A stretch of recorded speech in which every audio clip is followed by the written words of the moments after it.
અમદાવાદના O7 ક્લબમાં નોબાર્ડ, હિલક્સ અને રાધે ટુરિઝમ દ્વારા કચ્છ રણોત્સવ હાઇલક્સ એક્સપિડિશનની શરૂઆત કરવામાં આવી। આ ભવ્ય આયોજનના સૂત્રધાર નોબાર્ડ હિલ્સ ગ્રુપ અને નારાયણ ગઢવી, જેઓ છેલ્લા 8 વર્ષથી કચ્છના પ્રવાસન ક્ષેત્રે સક્રિય છે, અત્યાર સુધીમાં 10,000થી વધુ લોકોને કચ્છની સફર કરાવી ચૂક્યા છે। તેઓ બાઇકર્સ, આર્ટિસ્ટ અને ફોટોગ્રાફી જેવી વિશેષ ઇવેન્ટ્સના મેનેજમેન્ટમાં પણ જોડાયેલા છે। પ્રથમ વખત 50 જેટલી ટોયોટા હાઇલક્સ ગાડીઓ એકસાથે 1500 કિલોમીટર લાંબી સફર ખેડશે। આયોજન પાછળનો મુખ્ય હેતુ ભારતભરના હાઇલક્સ માલિકોને એકઠા કરી તેમને કચ્છની સંસ્કૃતિ અને ભૌગોલિક વિવિધતાનો એક અનુભવ અપાવવાનો છે।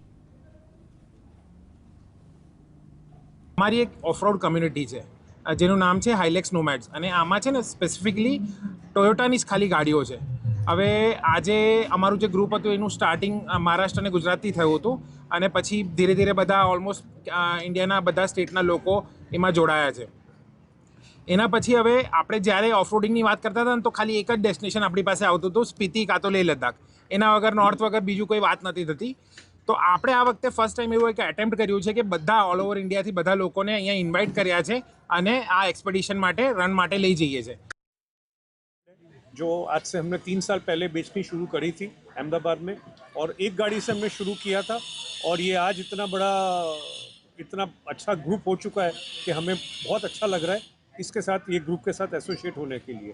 हमारी इस ट्रिप के लिए सर्विस वैन भी साथ में जाएगी। રણોત્સવનું માર્કેટ અત્યારે વધારે છે, પણ આવી રીતે ક્યારે ઓફરોડિંગ તરીકે આવી રીતે રાઇડિંગ તરીકે કોઈક દી બાઇક રાઇડ સુધી હજી સુધી થયું છે, પણ આટલું સારું આયોજન આટલી સારી ગાડીઓ સાથે કોઈ દી થયું નથી। તો આ એક કચ્છ રણોત્સવ માટે ફર્સ્ટ ટાઈમ થવાનું છે। આ પહેલીવાર એવું કચ્છમાં થાય છે કે આટલી સંખ્યામાં એક સારા કોમ્યુનિટી એક અહીંયા આવી રહી છે કચ્છમાં રણોત્સવને